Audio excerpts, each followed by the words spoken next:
Hello everyone, here we are for episode 2 of The Fool's Journey, where we delve into the Major Arcana of the Tarot deck.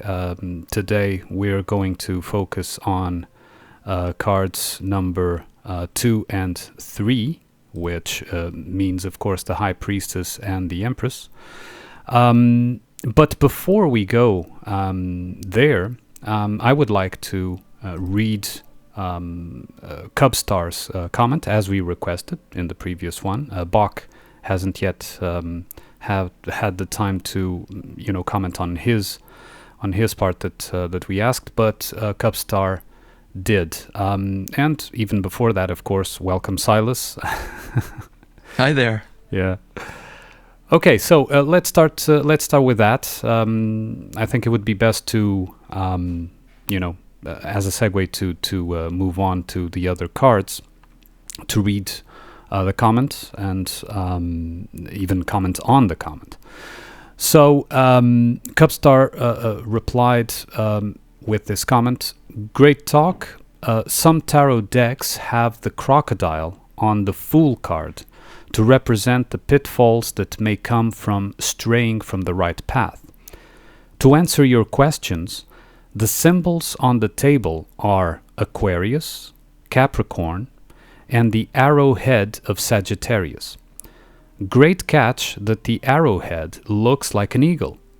The eagle Aquila sits above Sagittarius at the shoulder of Ophiuchus, who in turn stands on Scorpio. The sun travels through Scorpio, Sagittarius, Capricorn, Aquarius on the ecliptic, but at Scorpio, Ophiuchus, the initiate, can choose to take the higher path up the Milky Way with Aquila. This is why we see the eagle represent Scorpio so often. Assuming the zodiac continues down the table edge, the corner of the table is where the galactic center sits, the birthplace of the Milky Way. Here is where Ophiuchus places his foot, Sagittarius points his arrow, and Scorpio's stinger ends. A thought that just occurred to me: how often have we felt the sharp sting of pain in our base chakra as we walk into the corner of a table?" So your comments on this, Silas? I think it's quite interesting as well because it lays out what we see within the fixed stars. And again, if you were to take a map, I guess, a cosmic map of the celestial night sky, and you put points each one, and of course with Scorpio you have Antares, which I believe roughly in the illustration art of Scorpio would be around about his third eye. Antares is the westernmost point, adjacent that of obviously Taurus, Aldebaran, that fixed star, which is right next to, of course, Orion.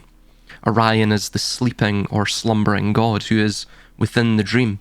So in that sense, it would seem that, for example, if we take this analogy that Orion is within the dream, then the Fool's journey to Antares, to the west, to the setting of the sun and the underworld and everything that goes along with that, all of the various myths, is that the sting of the scorpion, or again like the talons of the eagle, that same pain can awaken him from the dream. The hardship awakens him, awakens his essential spirit. So it does make sense in that regard, yeah. Yes, and it seems that the magician, in accordance to the comment by Cubstar, the magician also represents the entirety of the journey, because you have the zodiacal journey represented by the table, apparently. That it always evaded me.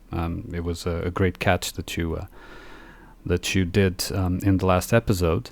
And on top of the table, the 4 elements with the 4 virtues, let's say, that have to be acquired, let's say, and the simultaneous and healthy balance between the, let's say, input-output, or above and below that is represented by his gesture, right, or by his posture, right? So it seems that even though it's at the beginning of the journey, it represents the entirety of it. It's like a forecast of what he's got to obtain, right, along the way in the entire process. Yes, absolutely. And like what we're going to mention within the High Priestess card, with the Boaz and Yakin, the same idea of as above, so below, this idea of opposites, and that nothing is found within the cause unless it, nothing is found within the effect unless it is also present within the cause. Yes. So it's the same idea that really the magician represents, which is the prima materia. It is the ego. It's that which, again, like the serpentine spine, the cosmic pillar, the wand, connects both the upper to the lower. And if we were to view that, and I think I mentioned this, if you were to overlay the magician and where he's pointing from Aquarius, or the air sign, the water pourer, and of course God, or goat, within the Germanic parlance. Etymologically, that derives from a Proto-Indo-European root, to pour. So God is the pourer, if you will, or is that causal principle, the prima causa. But, of course, the ego is the prima materia. It's that which fashions together that water has been poured out of the vessel by God, and it fashions it into the stone.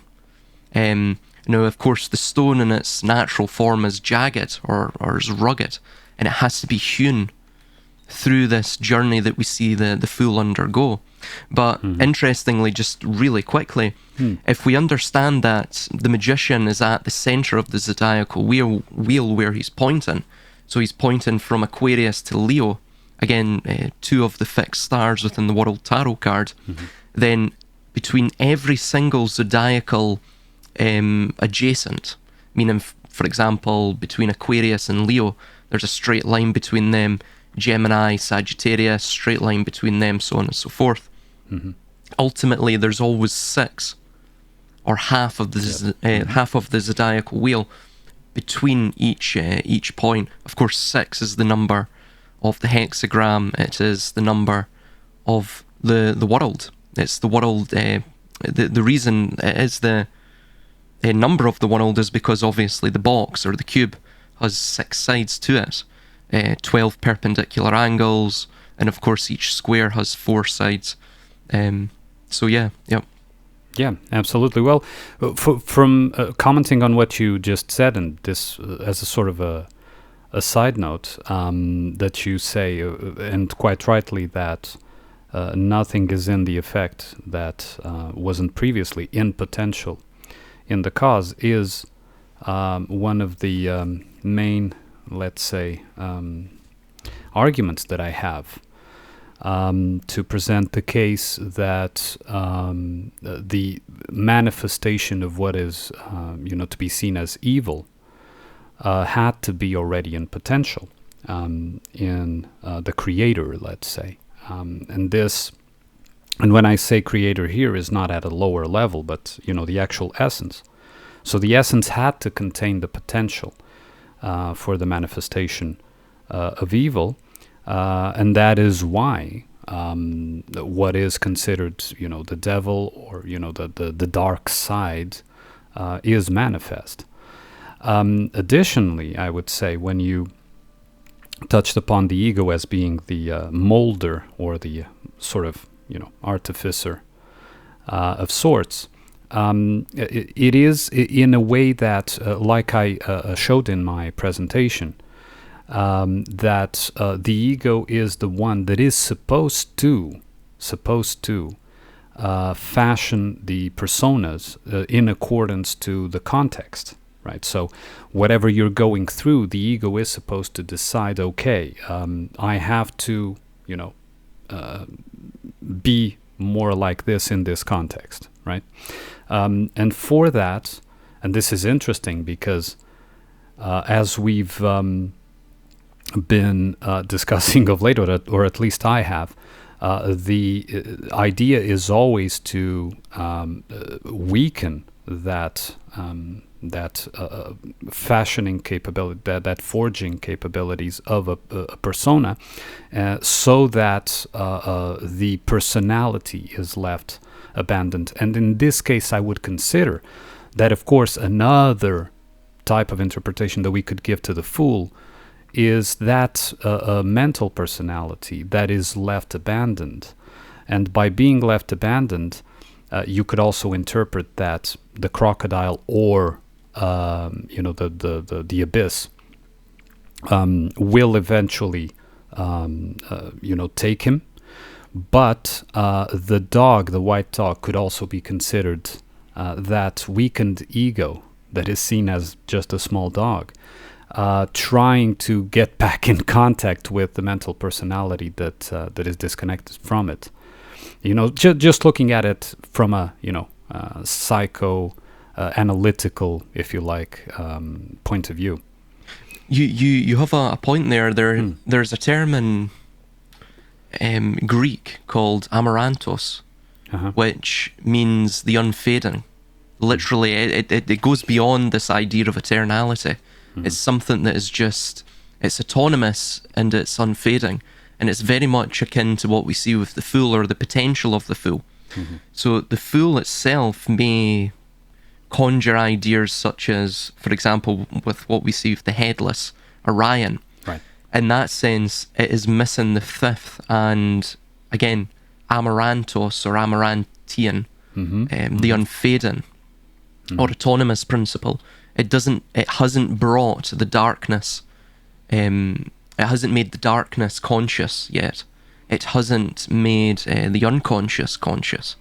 So because it's missing his head, right? In the sense that it's missing its re-evaluation and analytical, let's say, of observation, right? From above. Yes, absolutely. Well, again, if we use this analogy that we are in a dream, until you become a lucid dreamer, until you attain lucidity, you are completely autonomous within the dream. Yeah. What you're conjuring, it's not, you're beyond good and evil. You're the Abraxian archetype. You are merely acting as an autonomous and, again, infinite conjurer of discharged potential through the vacuum, through the void of your psyche. So in that sense, we can link that to what may be occurring within our own psychic fold, our own psychic reality. And perhaps this idea of the Fool is linked to that dreamer, the slumbering dreamer that needs to be awakened, that no longer can just be autonomous. He has to possess agency within the dream. He has to become lucid within the dream. He has to make decisions, basically. He has to, instead of going just with the external currents, let's say, of the collective, here in the sense of, the world, immersion, he has to make decisions that are individual in nature, and that only him can do, and no one can do it for him, those decisions. Absolutely, I would agree. So moving now to the High Priestess card. Of course, this is, and I think became even more famous after 9/11 because, of course, of the correlation with the two pillars of Yakin and Boaz, or Boaz and Yakin, if you see it in the order left-right. And specifically, she is holding the Torah, which could be seen as another word for tarot, or could be seen as another word for taruth, right? So, and she's wearing, of course, an equidistant cross on her chest. Behind her seems to be, those are either pomegranates or peach, half cut, or cut in half, I mean. What is your interpretation of this? I believe they are pomegranates. Pomegranates, yeah. Yeah. And what is your interpretation of these? I know the pomegranate was most probably the fruit that was mentioned in the Garden of Eden and not an apple. At least You've so stated previously, I believe.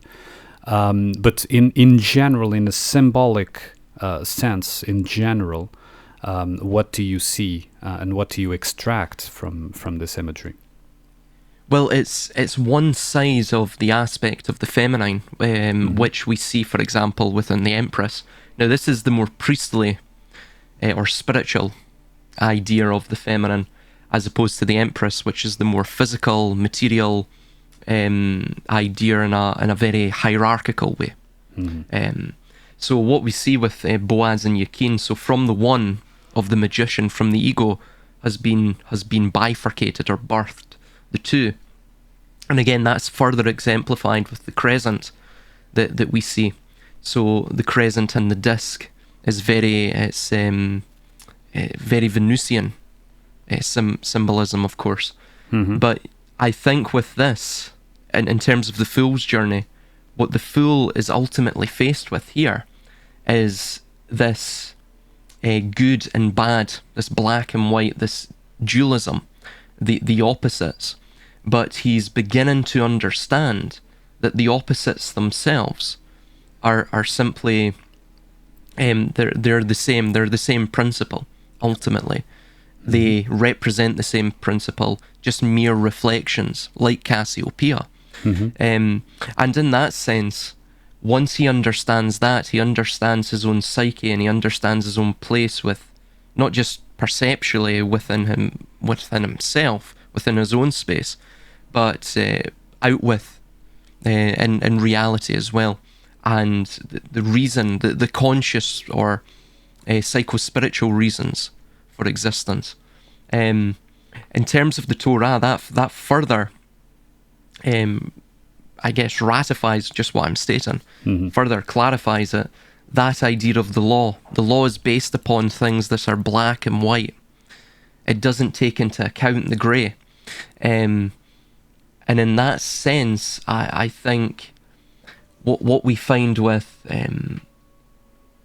the feminine is a representation psychically of the subconscious, the literal. So the literal will always see black and white. It can never see the full spectrum of nuance. Yeah. And in that sense, it always becomes the almost the harvester of judgment. And that is further exemplified in the crescent, which is very sickle-shaped, you know.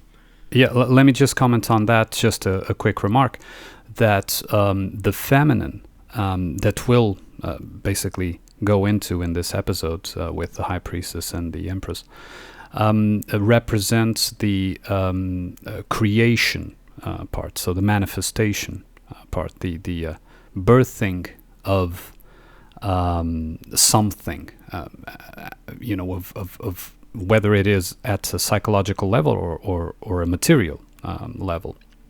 And so it's, of course, half of the process. And of course, if we take into account the Pistis Sophia, the myth of Sophia, it is what was missing or what was unbalanced in the creation of the reality that we experience, because Sophia wanted to do it alone. So she created, but without the guidance of the masculine, which would represent, the spirit, or let's say the I don't know if you want to call it designing force, the idea force that then is manifested by the feminine. That was a quick remark, but also to remark that the pomegranates behind her clearly represent Sephiroths, right, in the positioning. Yes, and funnily enough, within Kabbalah, they also each jewel within. So the pomegranate itself essentially represents the mitzvah, or the mitzvot rather. That's the plural, I believe. So the mitzvot is the whole totality of the law, the 613 mitzvot. That's just based on the general or orthodox viewing of the Old Testament. Of course, there can be less or more depending on which sect of Judaism and which interpretation, rabbinical interpretation you go by. But generally there's 613. Each little jewel represents a mitzvah, which is the singular for the law. So there is that aspect too. There's something else that we could mention too. It's this idea within Kabbalah, and I forget the Hebrew term for this, but it appears within the film Mr. Nobody.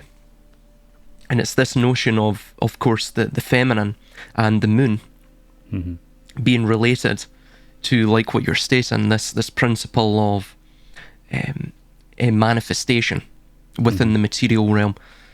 I believe they're called the angels of oblivion, and they are those which are seen as well, I guess, throughout the Hellenic mythology, that they trap the essential spirit in these Sephirotic vessels, right? Again, you could absolutely view that as the Sephirot, the tree of life. The descent of the spirit, the essential spirit, through that serpentine diagonal pathway. Obviously beginning with the Keter, to the left is Bina, and to the right is to that is Hokmah. Bina is that which is it's the pinnacle of the pillar of severity, the left hand pillar, from our point of view terrestrially. Boaz. And it's Boaz, absolutely. It's that which is the absence of light. Of course, the white light is the full totality of light, but ultimately both of them are merely states of light. So in that sense, it harkens or echoes what we were stating regarding the opposites being fundamentally the same. Yes, they're both of light. And note how her hat is dot, right? So it stands in between the shadow and light, right? The Bina and Okma, and sort of in the position where dot would be, correct? Which is sort of the immaterial, isn't it? Yes. Yeah. Well, it's the flash of color. Yeah. It is the literal manifestation. It's the rainbow as well. That's another way it's been described, both in contemporary esotericism such as Crowley's work.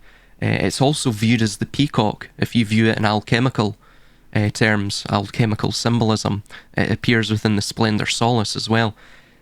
You could actually describe, in terms of the alchemical processes, that both the High Priestess and Empress, and I've seen this written, and I don't really know what to make of this, but I mention it just as a point of information, that both of these are fundamentally linked to the process of dissolution, alchemical dissolution, and dissolution and manifestation.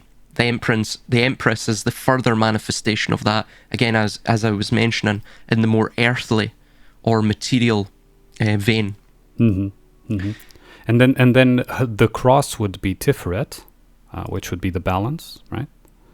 So and going further down, the Torah would be Yesod, apparently, if we follow the actual tree. Right, so the foundation, the law, like you said, and then the moon would be Malkuth,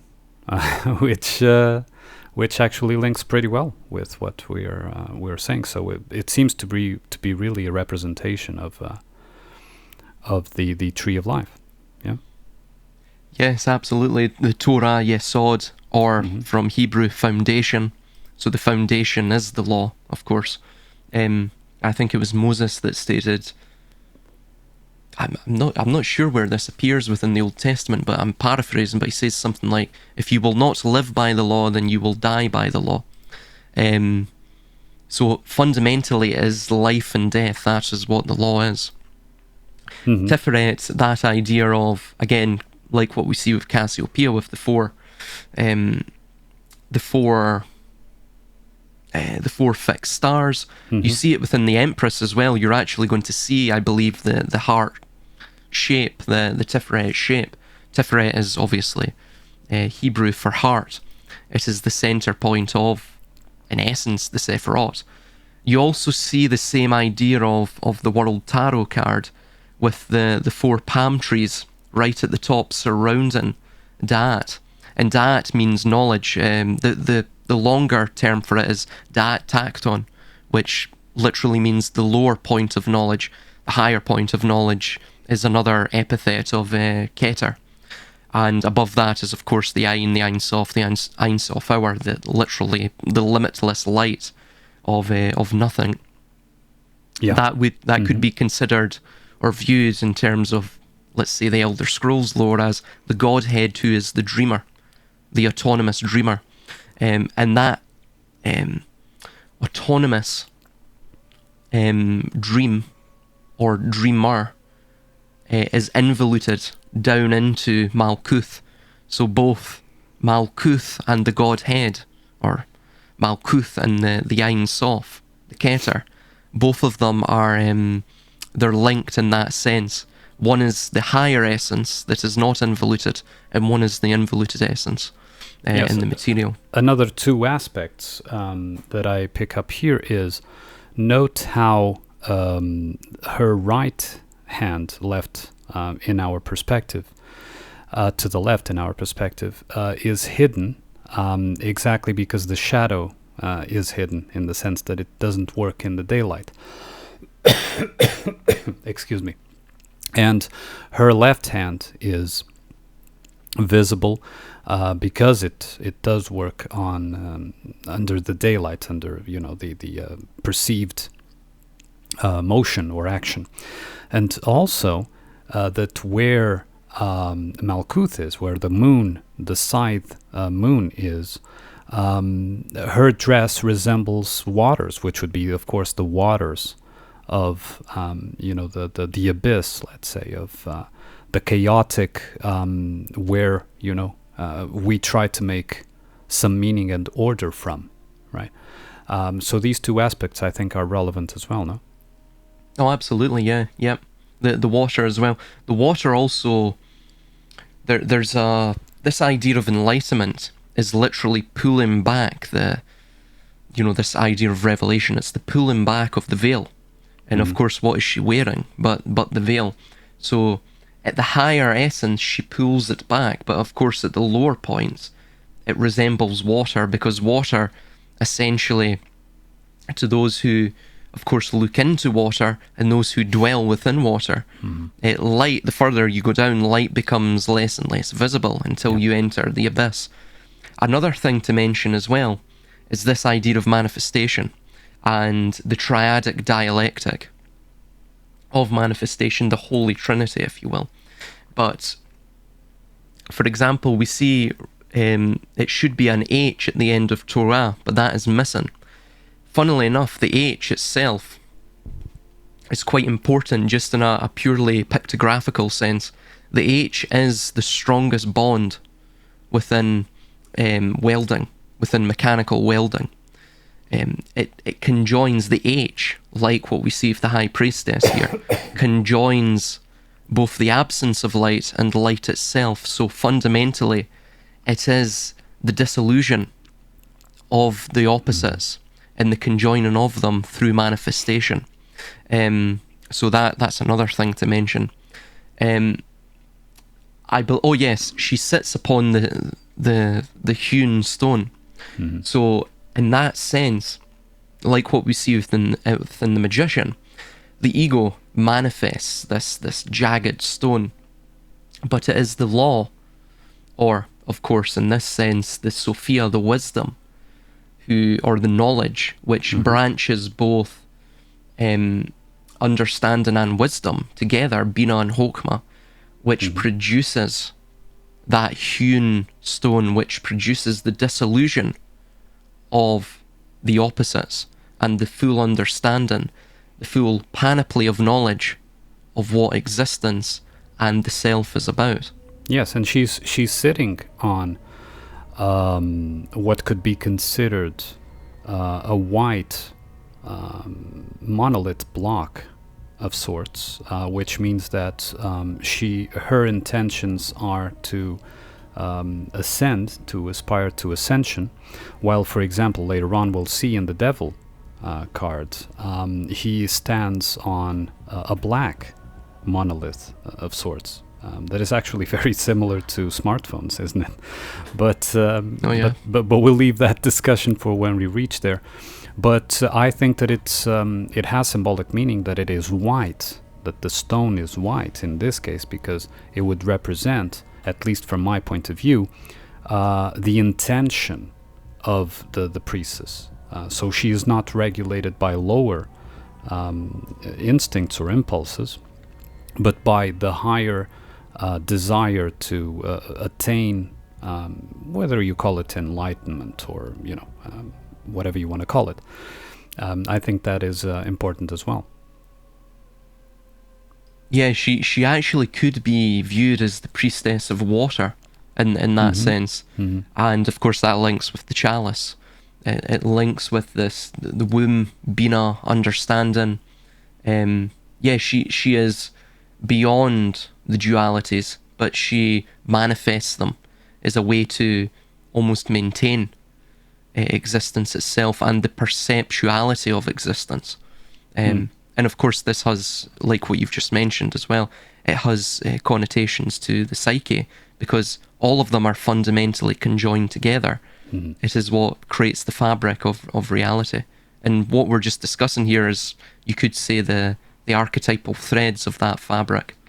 Yes, and from a different perspective, and again I bring Cubstar into the picture again, and I hope that he's able to provide another of his great insights. It's because the sitting woman seems, of course, a representation of Cassiopeia in some way. Of course, she's not holding the mirror in this case, she's holding the Torah, but the Torah could be seen as a mirror as well. And I wonder if the card itself also represents a specific position, whether it be yearly or in a longer period of time, where Cassiopeia's foot is in the crescent moon. When the moon is in crescent, and Cassiopeia's foot basically steps on the moon, let's say. So I wonder if Cubstar can solve this riddle and maybe come up with a specific time, be it yearly or of a longer period, where this could be also a manifestation of, in terms of, a representation of a constellation in the sky with a certain time period. There's something else to mention as well, and it appears on pretty much every tarot card, and it's this little insignia. It's the pillar, and it's got oscillating lines surrounding it, and you see it everywhere. It's almost like a little hidden symbol, and you see it right at the base on the High Priestess card, at the bottom of that Yakin pillar. And now again, you could view this as the mean line and the oscillations between them. Essentially, the Taoist idea of the creation of the myriad of things, along with all of the other cross-cultural equivalents.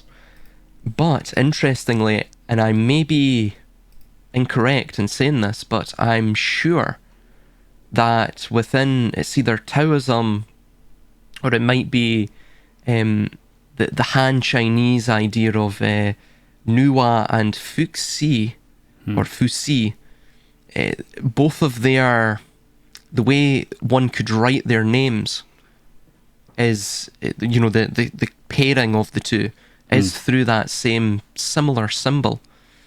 So I wonder if there's a connection there as well with Taoism. I suspect there is, but I see that symbol as isn't that sort of the signature of the artist, because it's usually in the same position at the lower right, where usually signatures go usually, and it seems to me to be like a sort of monogram for the artist. I don't know. Maybe it is. Maybe it has. Maybe it is a monogram and still has that that meaning, because it does seem to be the staff with the serpent curling around it, of course, in wider angles, let's say. But I don't know. It's something to consider. Yeah. Oh no, it could certainly be just an anagram, a vertical anagram of Pamela Coleman Smith. Mm-hmm. But again, it's just something to mention. It's quite interesting, I thought. Just the connection between the two. Yeah, I mean, she probably came up with that symbol also thinking of a deeper meaning than just, representation of the name, for sure.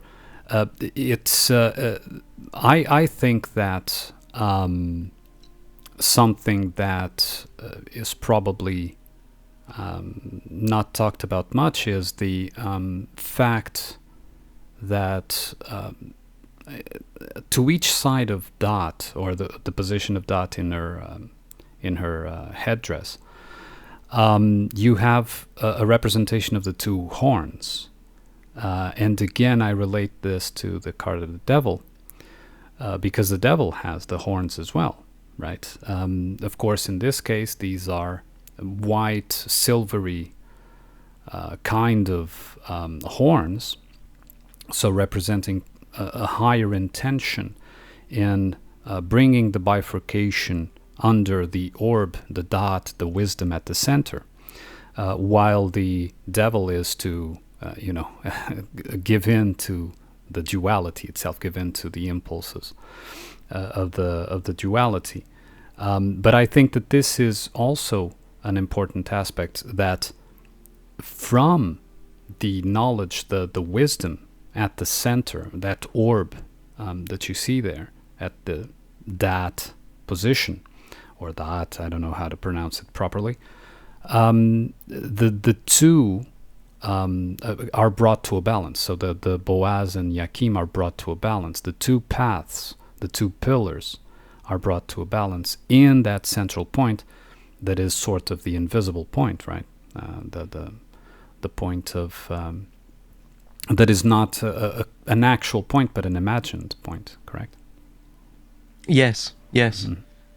It's as well, even this idea of the imagined or hidden point links back to this concept of the Godhead, the dreamer, the autonomous creation of or psychic projection of reality, and of course even this idea of the monad, which of course doesn't have that abstract or imaginary point, actually does possess that point, but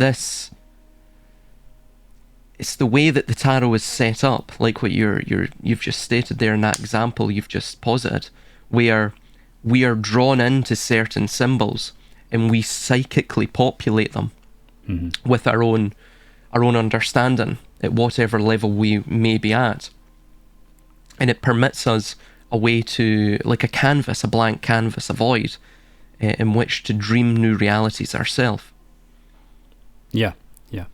So it is indeed, let's say, a higher aspiration of the feminine side, and of course we're not talking men and women per se, but as the forces within each of us. All of us have masculine and feminine. So this would represent the certainly the higher, or the, at least in terms of volition, the intention of achieving the higher in the feminine side.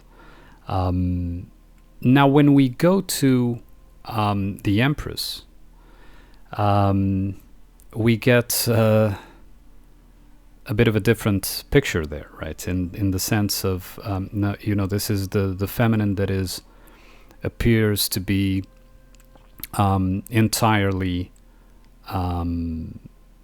focused or centered on the earth, on the material, right? She is in opulence. She is in a state of material control, right? But although her robes are white, they are also, I think those are pomegranates as well, isn't it? Or are they roses? I think they're pomegranates. I think it's quite ambiguous. I see them as potentially pomegranates. They actually could be roses. They could be roses, yeah. Yeah. So, what do you interpret of this? I see it as a more earthly, of course, a lower. It's not the lowest, but it's certainly lower than the High Priestess, which represents we're still in the descent phase of the journey, right? Yes, well, again, like the chalice, it is a principle of generation through gestation. So, in that sense, what we're seeing with the High Priestess, the Empress, is a continuation of this dissolution, this descent, and into manifestation. But with the Empress, the third card, we see a more solidified understanding of that manifestation through dissolution. And we know this because, well, for example, with the backdrop of the High Priestess card, we saw the entire sea, I guess, the ocean.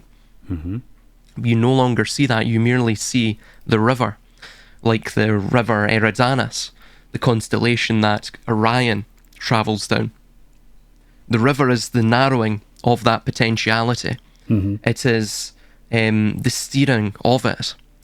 And of course, we see it being steered into the Omega pool, into the what really we will see later on in the Star tarot card, which I don't necessarily see as an archetype, but I see it as more of a process, like what we were mentioning, as opposed to an archetype or an ingredient. The High Priestess, so to begin, it has the orb, or the orbis, which is a representation of both the world and of the cosmos. It is the literal confining of it to some sort of solid potential, but of course of the highest shape, which is the circle. That also links to the idea of the closed loop. The megalitis dia, I forget the Greek word for seal, but ultimately it's this Setian Gnostic idea of the great, the great thought of someone which has now been sealed. And by sealed, they mean turned into a closed loop. This is something we see appear with Barbello or Sophia within the Gnostic tradition. But what we're seeing here is the materialization of that, the earthly principle of the feminine. She has 12 stars around her head. That links her as well to this notion we see with the European Union, its symbolism in the beginning, and also within Metropolis of the Maria. And she has those same 12 stars which surround her. Of course, you have 12 disciples of Christ, the 12 zodiacal wheel, 12 zodiacal signs on the zodiacal wheel, so on and so forth. So, well, just a remark, of course, I agree with you that she is that, and she is, in a sense, a representation of Mary. And the next card is her son, right? She gives birth to the king, the emperor. So Mary is the one that generates the king, in the symbolic sense, of course, right? So absolutely, and I think that is the again, we're in a descent route from. It's like when the fool fell in the abyss, the magician sort of forecast the entirety of the process, and now we're beginning to see the descent, right? The higher feminine becomes lower feminine, becomes the masculine, the regulating masculine, that then starts to want to ascend again, right? With the Hierophant, I think. But what is your idea of that? Do you think it makes sense? Oh yeah, absolutely. You also see as well the backdrop is now yellow, instead of the blue. Of course, yeah. So the It's blue is the earthly, more, it's earthly, or it's even of the day. It's of the solar day. I believe the devil is black. So again, that's the inversion. That's the point. But we'll get to that later. I mean that's the point of the descent into the underworld, the chthonic realms, psychically and psycho-spiritually. But you notice as well. So you have that above, but it seems to be divided in a very particular order. So you have the three either side, right? And they're all hexagrams bar the one in the middle, which is the middle point of the pentagram of the central of that central sort of piece of the crown. So every other one, all other 11 are hexagrams, which obviously times that by the 6 rays of each hexagram, you get 66, apart from the one in the middle, which is 5. So obviously that adding that to up with the 66, you would get 71. I believe 71, or obviously the reverse of that, 17, that's also a number that links with the sun, and you see that within the tarot card.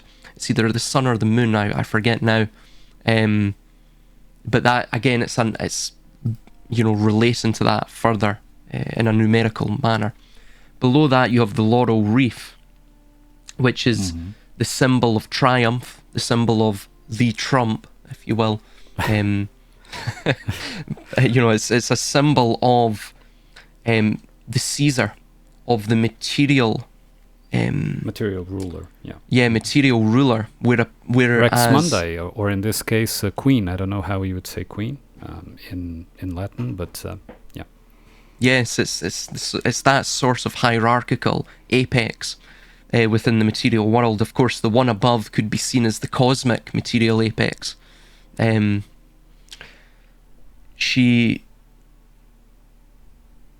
Oh yes, the rod as well of that scepter is doubled.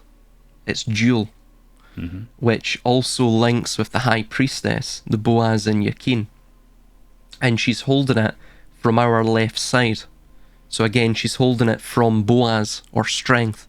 Strength in that sense can mean severity. It can literally mean death in this Mahakali aspect, and the absence of light. But it can also... sorry, go ahead. No, go ahead.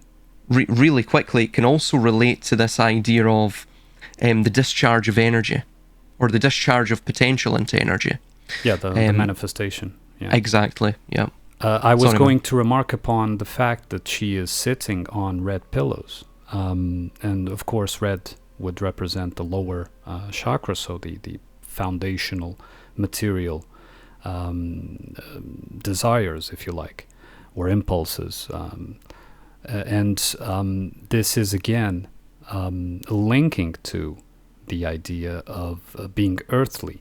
And I see it as she has fallen from the priestess into the empress.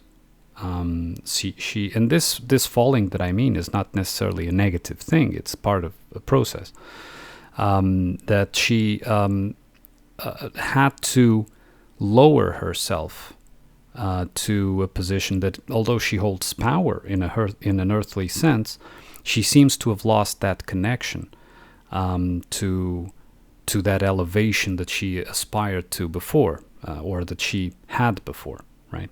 And so now she is focused no longer on the crown that we saw, a sort of crown with the dot in the center.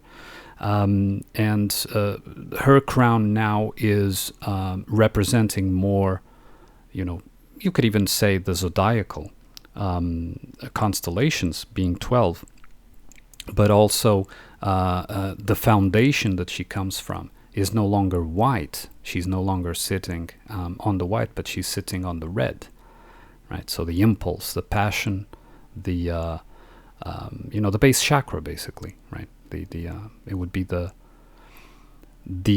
which comes from, let's say, the more animal side, no? Oh, absolutely, yes. Also, it links with this idea that we see wrapped up with Mars. So that would link with what we see the ripe crops. Now, of course, agriculture is the basis of civilization, but it's also the basis of war, because it's the basis of population growth. And with population growth comes this explosion of youthful and boisterous energy that is ultimately funneled into war as a sort of, battalion sacrifice of the accursed share. Again, if you just allow that energy to fester without any vent, then of course you're going to get a dissolution or a total degradation of the society, of the tribe. So you're pushed into, you're funneled into, again, like cattle, you're funneled into expanding your living space, expanding your access to resources that you can exploit, so on and so forth. So agriculture, that which is life-giving, also pushes the civilization on to actually, become dealers of death. Yes. And again, this is the paradox that you see there as well. But that links with Mars, because Mars himself is an abbreviated Latin term from the earlier Proto-Italic or Etruscan word marvor, which is a compound. Mars, or literally he who cuts. And then you have vor, which is the harvester, the scythe, he who wields the scythe. So literally the master of the scythe, the master of the period of cutting. So you have this concept as well, which we will later see within the idea of the sword. And Hokmah, the point, obviously the phallus of the male. The sword appears, of course, within the suite of elemental cards within the tarot too. I see that the fact that at the base of the cards you have the wheat, which represents bread, of course, civilization, agriculture, bread, seems to give her the meaning of being Virgo as well, now coming from an astronomical perspective. Absolutely. And if she is Virgo, it would be interesting to understand what, again, calling Cupstar back into the conversation, what the river, which river that would be. Would it be Eridanus? Does Virgo have a connection to Eridanus, or a different river altogether? Because behind the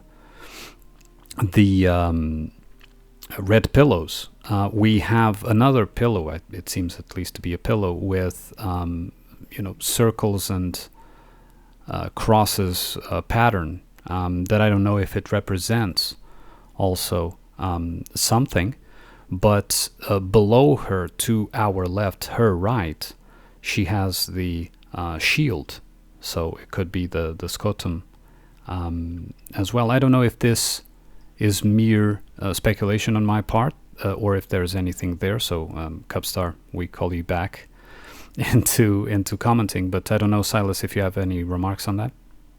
I absolutely think it's linked with Virgo, and I do think Virgo links with the Eridanus. There's a little infographic I did. Now this links not with the tarot, but with the Splendor Solace, which ultimately both of them are connected.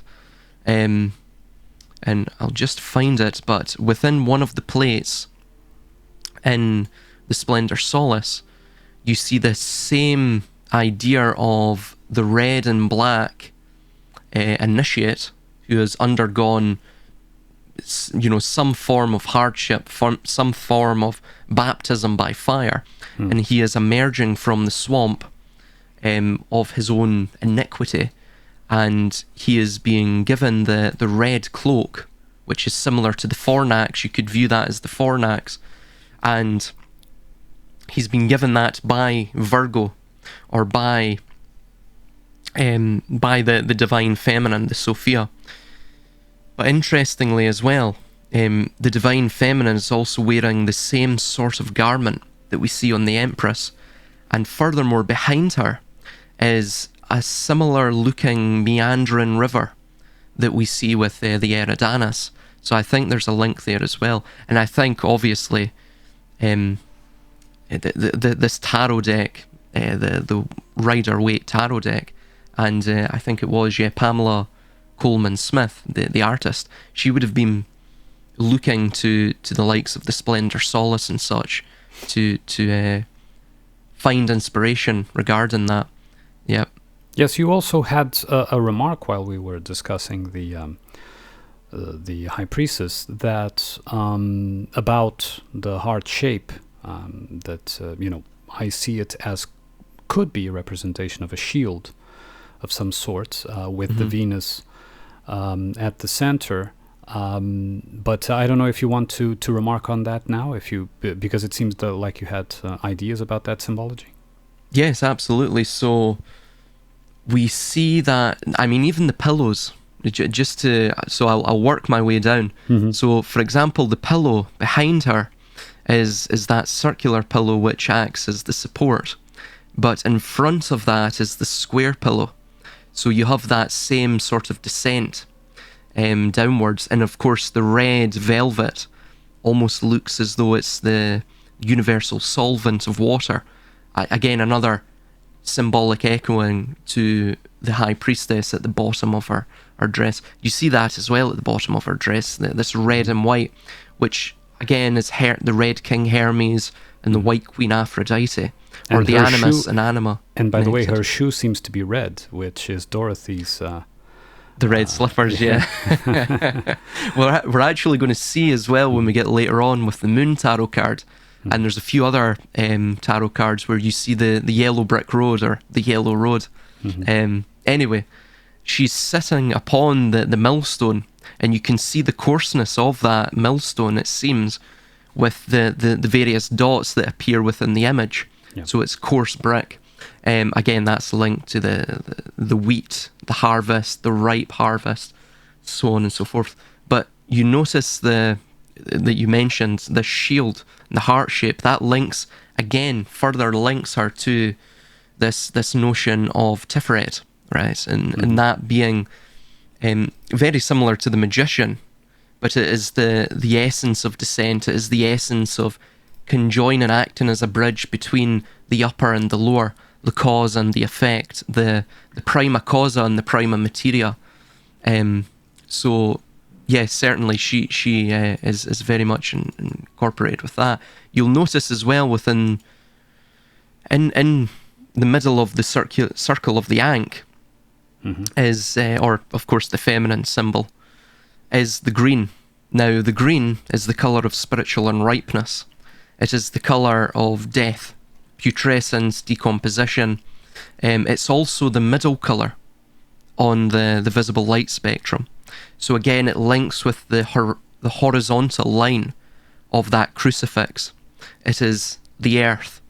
Again, further confirmation that what we're dealing with here is a deity of the earth. But the Ankh symbol itself is essentially the lower half is the phallus, that vertical point, and the upper half is the womb. It is the vaginal canal. But again, if you were to take away the curve at the top, it almost looks like that Y principle, right? The one bifurcates into the two, and of course the horizontal, which conjoins the two, is that midpoint of Earth. It's that midpoint of the blueprint, right? That energy takes when potentiality is inputted into it, or is bifurcated by it. So you see that there. The Ankh as well, you can view it, and I'm just going to sort of read off this infographic I did some time ago. It is what's known as the coincidentia oppositorum, or the union of opposites.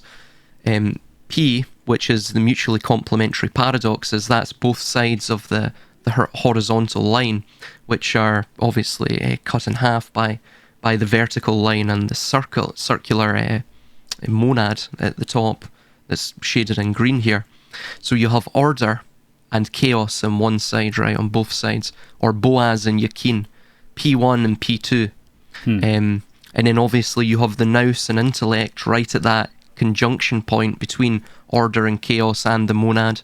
And then below that, you have the ego and the persona, like what we were mentioning with the magician, the wand. Of course, the hermit carries that staff as well. And I stated, as Gurdjieff seems to intimate, man, like the headless Orion, is a slumbering entity that dwells within a dream state. Hence, all is but a projection of the monad, temporality in this sense is comprised of aspects of it. We can only discern an incomprehensible or unknown whole by the delineation of its parts. Equally, all that is finite is the product of negation, motion discharged.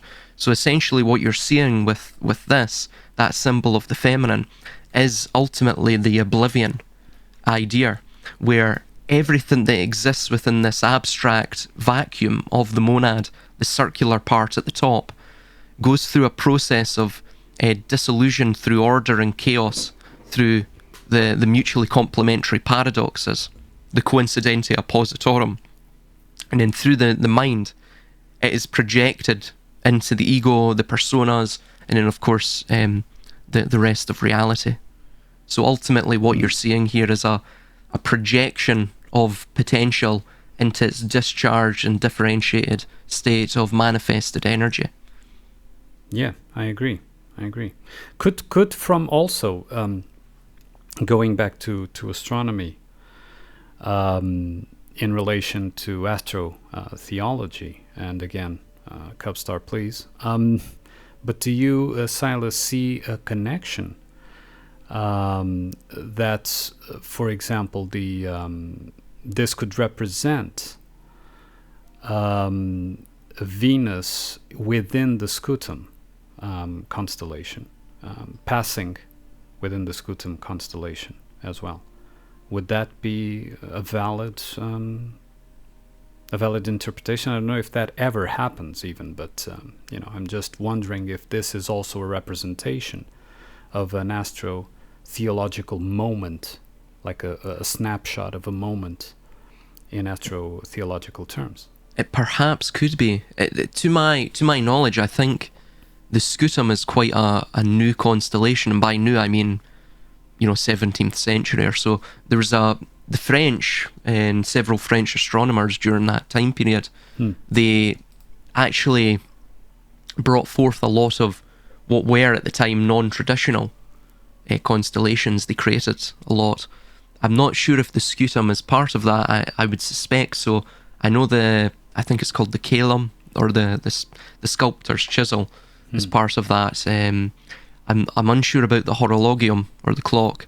That might be part of that as well, but it perhaps could be. I mean, of course, what we're discussing here, the Rider-Waite tarot deck was created in the late 19th century, so it very much could be playing upon those, non-traditional constellations, those constellations that are of a more modern or recent history.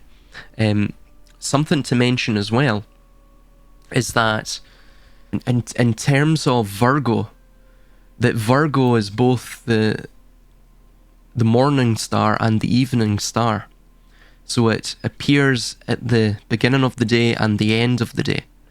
You're talking about Venus. Yes, sorry, Venus, pardon. Yeah. So in that sense, what we see is something that is consistent throughout the solar experience of the day. It's something consistent within reality and light and all of this. And I think it was someone who mentioned Danu, this idea of Danu, or Don. And of course Cassiopeia is considered within the Welsh or Brythonic and Gaelic pantheon and astronomy, theology to be, it's named as, I think it's East Dawn, which is the court of dawn, the court of the earth goddess, or Danu, which is again the same idea. She's a an earth goddess, a goddess of the river, like what we see in the Empress card. So in that sense, Cassiopeia, which of course out with that circle of the various 4 fixed stars, exists Virgo, I believe, looking down upon the entire process, almost like an overseer, or an empress, if you will. That I think perhaps what we are seeing within the High Priestess and the Empress card is this Earth Mother, this Mother Goddess figure that appears again within most, it appears within every culture, every astrotheology, and I think that's what's being spoken to here. So another thing to mention about the heart is that it's almost like the brain. It's hemispheric, so it's schizophrenic, it's in 2 minds. It's like the rebus, which derives etymologically from a Latin word which means dual matter, or of 2 matters. So I think that's what that's mentioning, that the coincidentia oppositorum, the union of opposites, will come after the dissolution, that there is that potentiality, like what Cubstar mentioned in our initial discussion, our initial comment. Yes, yeah. It does seem to be, again, like we've stated in the beginning, the several layers of interpretation all come down to how we as observers take it, because it is always going to mirror us, and that is the entire point of these cards, and of, like I said, any good piece of art. I don't know if you want to move now to, although it wasn't planned, but we're 1 hour in, more or less. Do you want to move to the Emperor? Yes, we can. There was something else I was just going to mention really quickly. I do apologise. No, fine. She wears the pearls as well, and there's 8 in number. So again, it's that idea of the solar analemma, and the pearl also derives from the sea. So you have that connection there. Both the High Priestess and the Empress, they are totally veiled, which implies this idea of hidden. They're hiding their nakedness. They're hiding what they're really about, right? In terms of a metaphysical idea of the existence of the world. And of course, as well, below and between the laurel wreaths almost looks like clouds. So you have this same principle you see within the Orphic egg, the construction of the egg itself, the 4 elements, and also it's a microcosm on her head of the macrocosm of the world. So the laurel wreaths are all dual in number as well, in terms of the leaves. And right. I think that's about it. We can move on now. Very well. Okay. So now moving to card number 4. We're beginning the masculine aspects. Here we have the Emperor, which I think is the offspring of the previous card, the offspring of the Empress. So this is the king, the Emperor, whichever way you want to see it, and he's holding the Ankh scepter on his right hand and the orb on his left hand. And this is clearly visible on, as the depiction of the 2 the 2 paths of governance, right? The severity and the harsh hand, and the kindness or mercy hand, right? He is also wearing red, so of course Mars, as you stated, but also based upon the construction of the lower foundations of material life. And his throne have 2 ram heads. So, of course, Mars again, but also symbolizing that lower aspect, right? Behind him are mountains and very reddish. So this is This is someone that did not come in peace, I would say, right? Oh, absolutely, yeah. And there's something just really quickly to mention about the Empress is she has sorry. red lipstick. So that was an Egyptian funerary rites. That's what they would put on to the dead bodies, which ultimately indicates this other hidden aspect of the Empress, which is she appears to be the source of life, but in fact that life is predicated on the instance of death. So and of course the linking to the Emperor, we see this very Martian figure, right? This figure who is again like the ram's horns, unlike what we see with the upward or upright horns of Venus or the High Priestess. You're now seeing the downward descent, right? These and they're actually circling and looping, so almost like a vertical spiral. And again, this symbolizes the descent, further descent, the total lack of discipline. You even see that in the redness of his face, which could be war scars. It could be that he's just, in a very blustered state, aggravated state. There's no peace to him, though he believes that he has primacy. He has full domination over both, of course, in his right hand, that of the earth and the cosmos, and on his left hand, that of female kind, that of life and the predication of life itself through the Ankh, through the Ankh scepter. However, of course, he does not. What he sits upon is merely a refashioned millstone, right, like what we saw within the Empress card. And he dwells within a world that is merely on the banks of the Eridanus that you can see behind him. But it's not quite, and again, this could be like the Fornax card as well, because it seems to be appearing in the same point.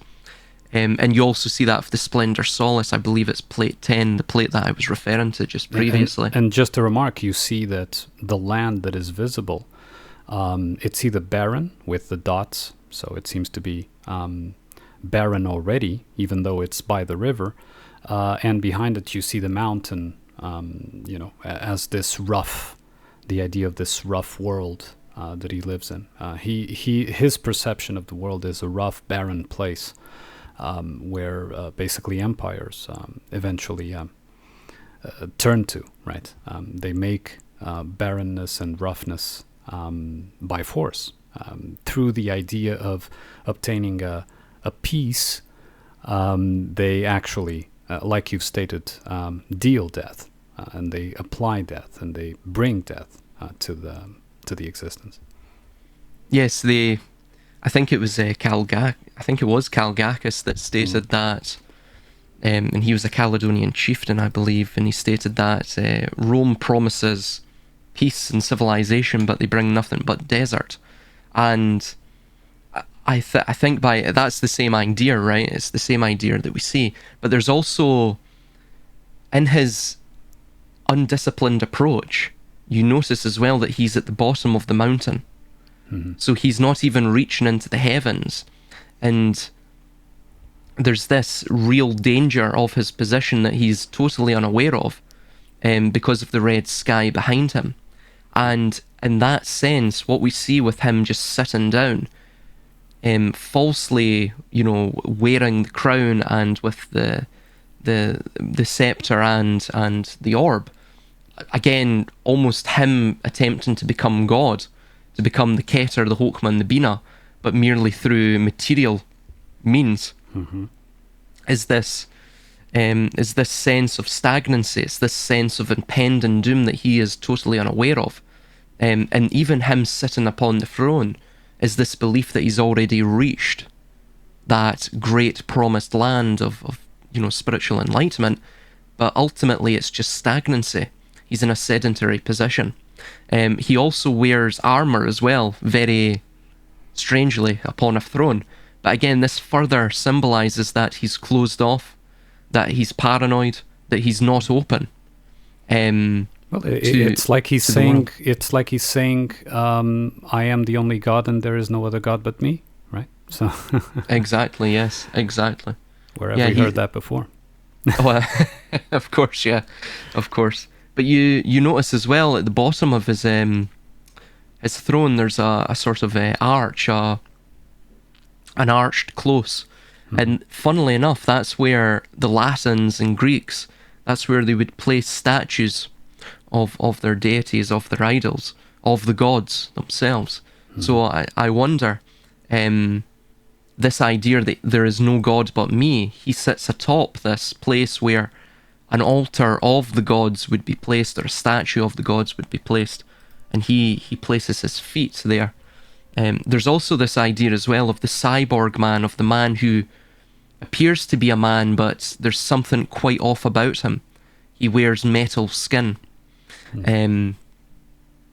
But yeah, so there's also something to be mentioned about the upward facing palm on the left hand side, that which he believes will, the left hand path which he believes will take him to God, material acquisition will take him to God, and he's resting or putting upon earth through the horizontal open palm of the orb. So he believes that to get to God is through the left-hand path. I think that's what that symbolises. But yeah, Mars as well, like what I just mentioned, the master of the cut, the master of the harvest. He is he's in a precarious position, but he doesn't believe he is in a precarious position.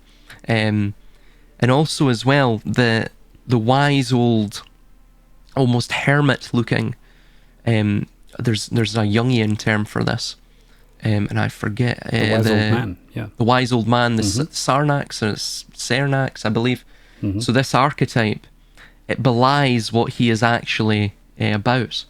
It belies so he's wise in years, but he is actually quite young in his understanding of the world and of spiritual matters. And all of it is merely just vain, gold-gilded, you could say false spiritual teaching that he believes he's attained.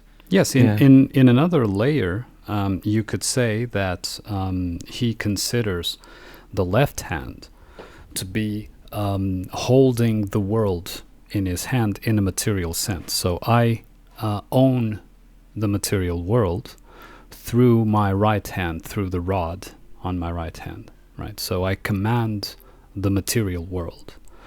And of course, it's an illusion. It's a complete illusion.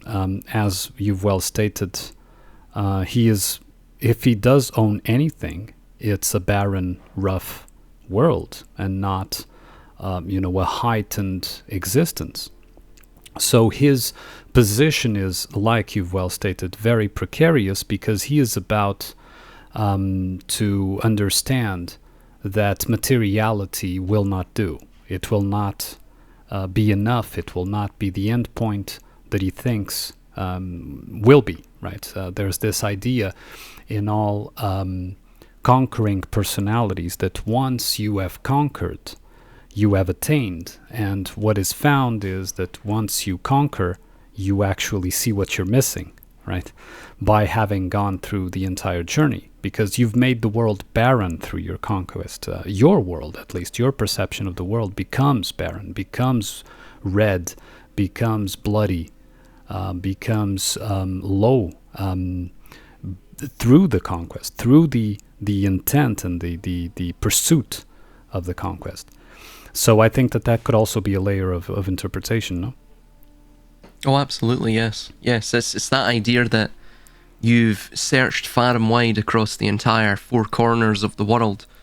Like Naram Sin, you've attempted to become the king of the four corners, and may have succeeded in doing so. But like Ozymandias, there is everything within this temporal sphere is temporary. It rusts with time, and there is something beyond the material realm. You've understood that through this barren nature that you've cultivated, no pun intended, from the desecration of everything that is sacred, holy, and perhaps of a higher spiritual quality. And then, of course, through that sin, you've understood the path to piety. So you've made that descent into the infernal regions, not just of human action, but perhaps of human spirituality, and you understand that there is more to life than just mere zoom consume lifestyle, Yes. if you will, in the contemporary period, or of course in the historical period. There's more to life than just conquest.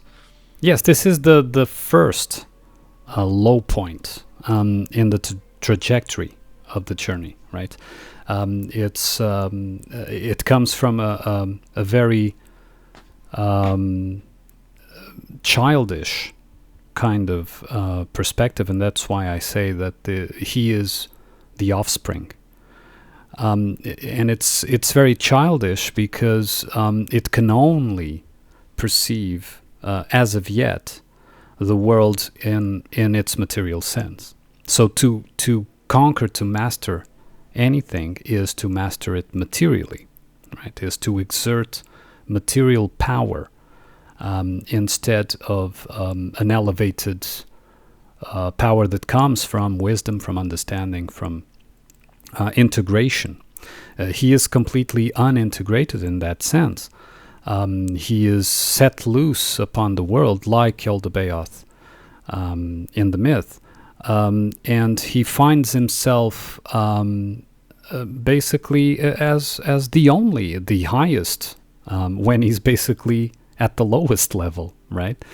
And when he realizes, I think that is the transition, it's when he realizes that there is one above him, that he is not the ultimate, then the choice can be made to start ascending, which would then move him from this martial position to, let's say, the next stage of the journey, which would be the Hierophant.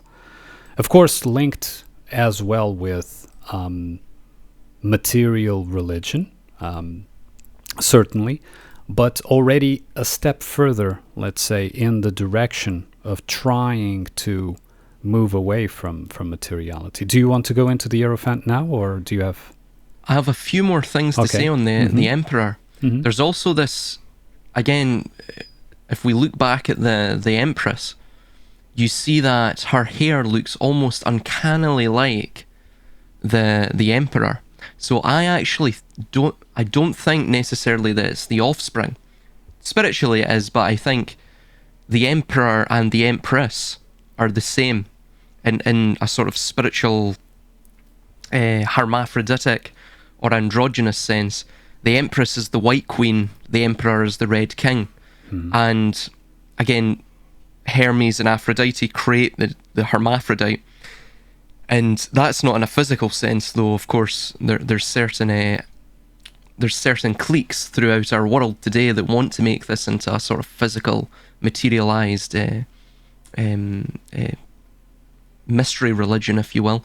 Mm-hmm. But in a sort of very spiritual sense, psycho-spiritual sense, the Empress has become the Emperor, and by that she has fundamentally changed her quality, right?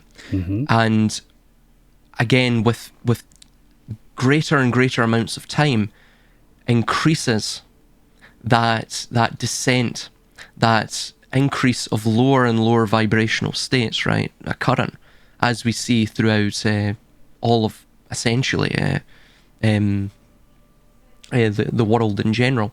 But like what's stated within the Heretic movie, you have to go down to get out. As Hugh Grant that was states. Very Scottish of you. So yeah, well he states it in a very Scottish accent, so you have to go down to get out. And in that sense, the hardship itself is temporary, just like the world. But with the Empress, I think you're seeing the unconscious, the anima, which is the Jungian conception. It's the unconscious feminine aspect of a man's psyche. It literally, it represents his inner womanhood, if you will, his maternal instincts, his emotionality, intuition, sensitivity, artistic creativity, so on and so forth. And then that has dissipated, and then what has mutated from that, what has been transmuted from that, is the animus, which is the unconscious masculine aspect of a woman's psyche. And it, again, that represents the inverse. It represents logic, reason, action, assertiveness, violence, and focus on violence for material ends and things such as that. Tribalism. So things surrounding that, those ideas, that is also tied up with the Emperor card, I think. Yes, well, by this sign you will conquer, right? Which is basically the sigil of, or the motto of, whatever you want to see it, of Constantine, which was an emperor in historical records. So the idea that through the spiritual descent you gain material conquest, right?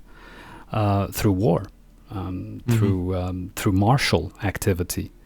So absolutely agreed there. The thing is that, in fact, the warning of this card is that pursuit will make you king of a desert, right? It will make you king of, even though the river is there, it's not producing, it's not irrigating anything that flourishes, because everything is taken, everything is destroyed by the war, right? By that violence, that lower violence that wants to dominate the material part, which is obviously out of balance. And this pursuit is a dead end.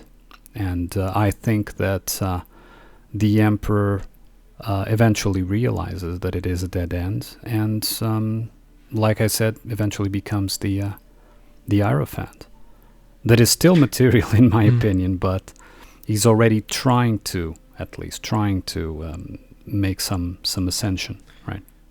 There's also something else to mention with this, and it's that, so when you salt the earth, it's an old military tactic, which means you make that barren, so that nothing can grow there. You kill it. But the interesting thing is, within alchemy, the coincidentia oppositorum, or the union of opposites, is deeply rooted, again, in this king or queen or emperor or empress, the feminine and the masculine principles. And the king or the emperor would be representative of sulfur, which represents the active or a generative principle, which is sort of ironic considering what we see within the backdrop, right? Yeah. It's the fiery principle. It's associated with the masculine virility and things such as that. The queen or the empress is associated with Mercury. It represents the passive, the universal solvent of water, that principle, that element, and it's associated with feminine fecundity. But when the two principles, interestingly, are united, they actually give rise to salt, which is pardon me, in alchemy, it's a substance that embodies both that stability and unstable transformation.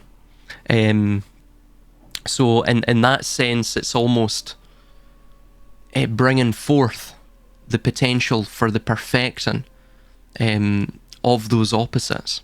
Again, through, like what we see with the High Priestess, the H, right? That bond, the H bond. So as well, through the alchemical process, the base metals, like the skin or the armor that the second skin that the Emperor wears, that's slowly transformed into gold. So again, what we're seeing with the Emperor is the basis It is the transformative base metal, if you will. Yeah. Again, leading to the promise of gold. Yes. To mention too, just really very quickly, I do apologise for No, going on. by all means, Silas, we're here discussing exactly all the ideas we see in these. So please go ahead. So with Aries, that was the beginning of, I guess you could say, civilization, if you will, or religion, right? So civilization itself began in the age of Taurus. Mm-hmm. Again, if you were to look at it on its grander world age cycle, that grand cycle of world ages. Aries was the second epoch, the second sign, the second age of that grander. It's almost like so you have 12 signs. Each grand age is 4 signs, so it's almost a quarter, 4 quarters of the zodiacal wheel. Mm-hmm. Aries is when we saw the rise of religion, the rise of patriarchal religions such as Yahweh, Amaru or Amarutu, the bull calf of the sun god. So you mentioned regarding the Empress and the offspring. Well, you see the same thing with that Amarutu, who was the patron deity of the Amorites, and they founded the Babylonian Empire. You see the same thing with Enki and Enlil of the Sumerians and Akkadians. Marduk later on with the later Babylonian Empire. And of course Bel Marduk, which became Baal and then Yahweh and so on and so forth. These deities all had their temples typically in a high place. So of course you had the ziggurats in Sumeria and what have you. That led in or fed into the idea of the Tower of Babel, which is the same principle we see of the Emperor. He's trying to reach unto the heavens. He has stated that he is both the ruler of earth and heaven through that horizontal and vertical axis intersecting the creation of the thesis, antithesis, and synthesis, or the right angle triangle of the Pythagoreans. But within Canaan, it was typically on mountains, mountain ranges. So, like what we see in Jerusalem, this is where the threshing floors would be.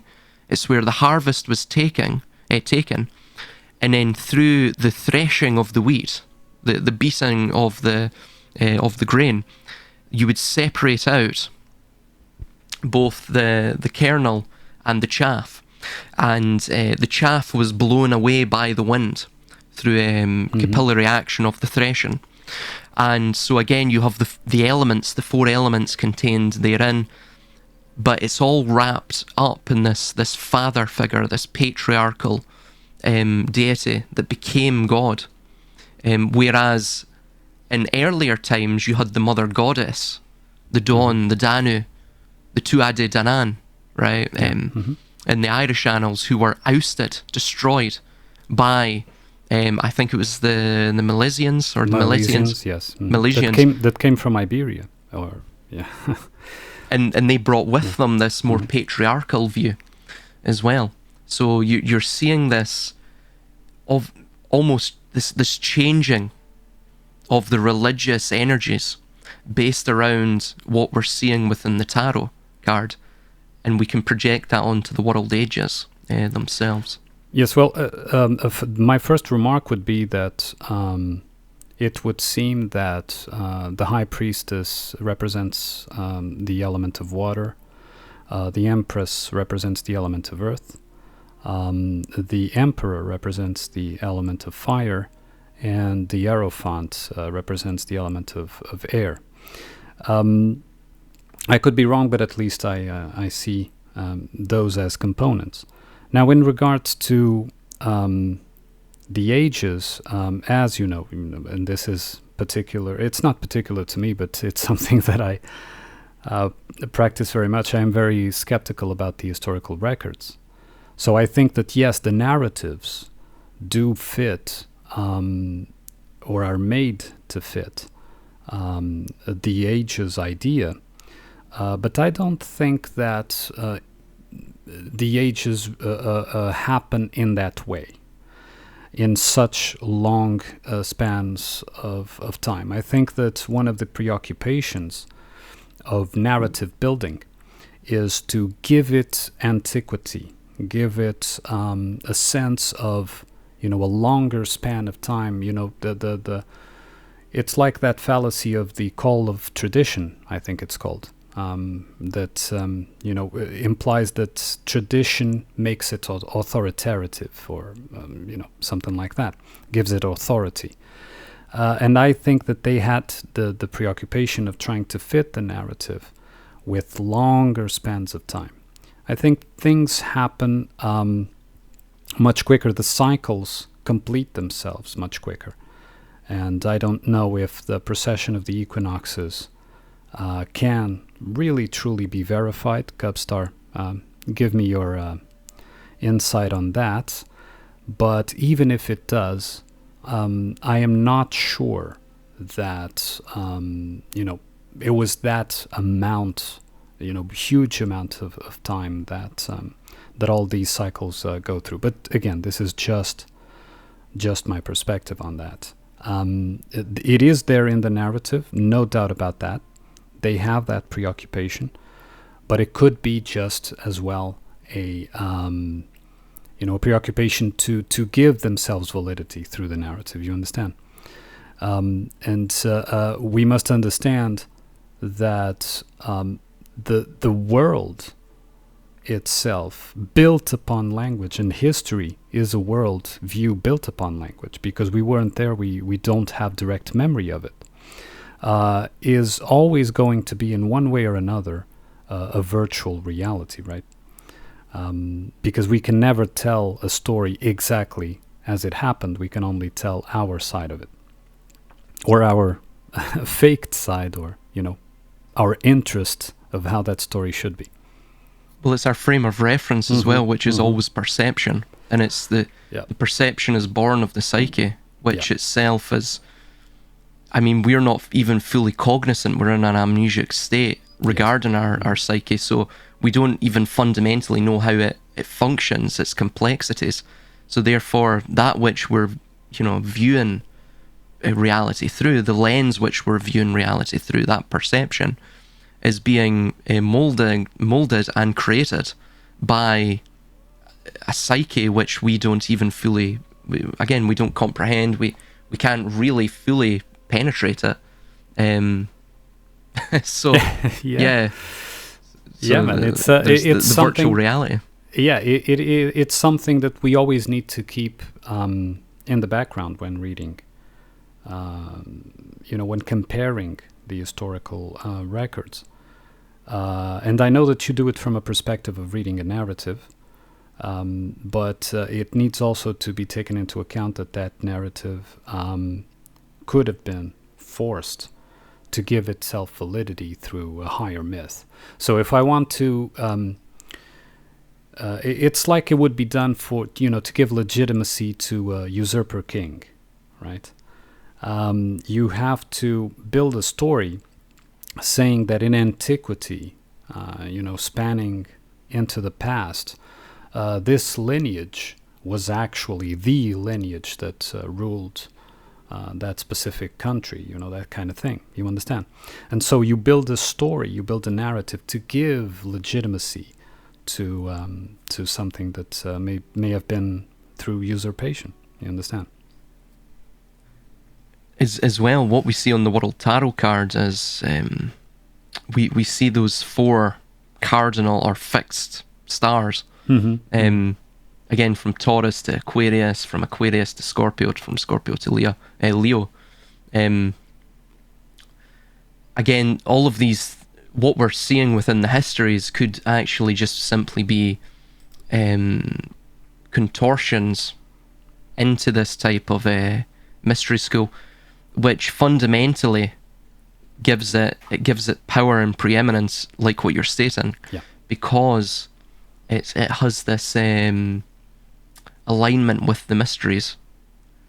Again, from a psychic point of view, so that the world ages themselves, if we were to base it around what we see on the World Tarot card, would fundamentally allow them to give preeminence to their ideas. But another thing to mention as well is this the butterfly dream analogy, that we have to bear in mind that we don't really even fully comprehend where we are and of what we are.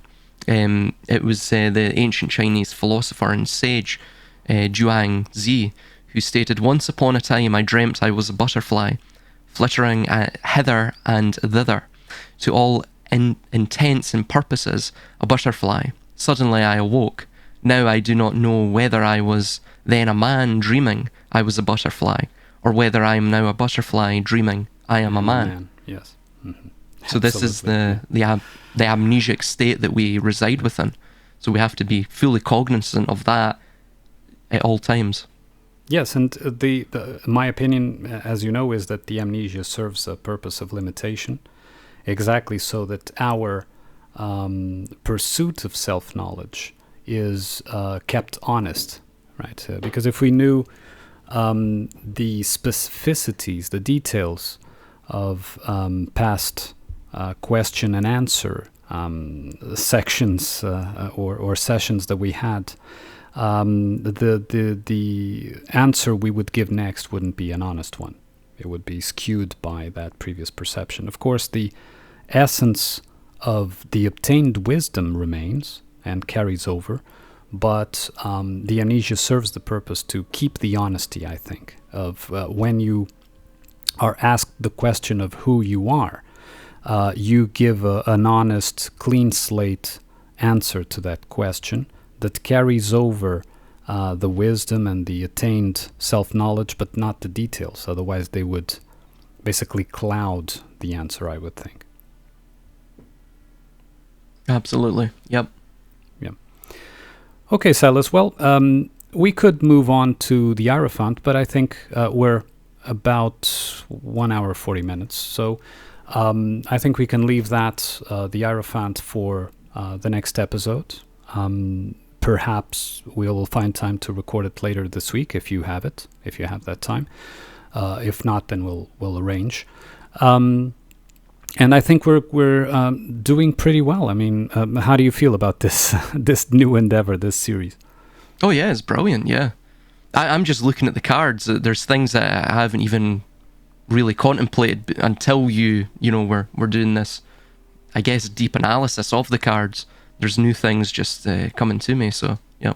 Oh yeah, that's the beauty of this process of interaction, is that we're able to bring in each other new observations that we didn't see before, and that again goes together with that idea of we need the interaction with the other. We can't, by ourselves, we are incomplete.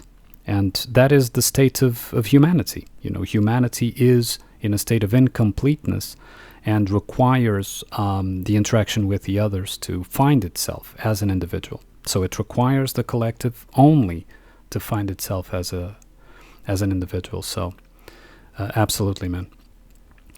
So everyone, this was episode 2. Originally it was to be with the High Priestess and Empress cards, but we also went into the Emperor. I hope you have enjoyed it, and I hope to see you all in episode 3 with me and Silas. I don't know if you want to say goodbye. Oh yeah, goodbye, yes. Sorry, I thought I was just ended there. Yes, goodbye.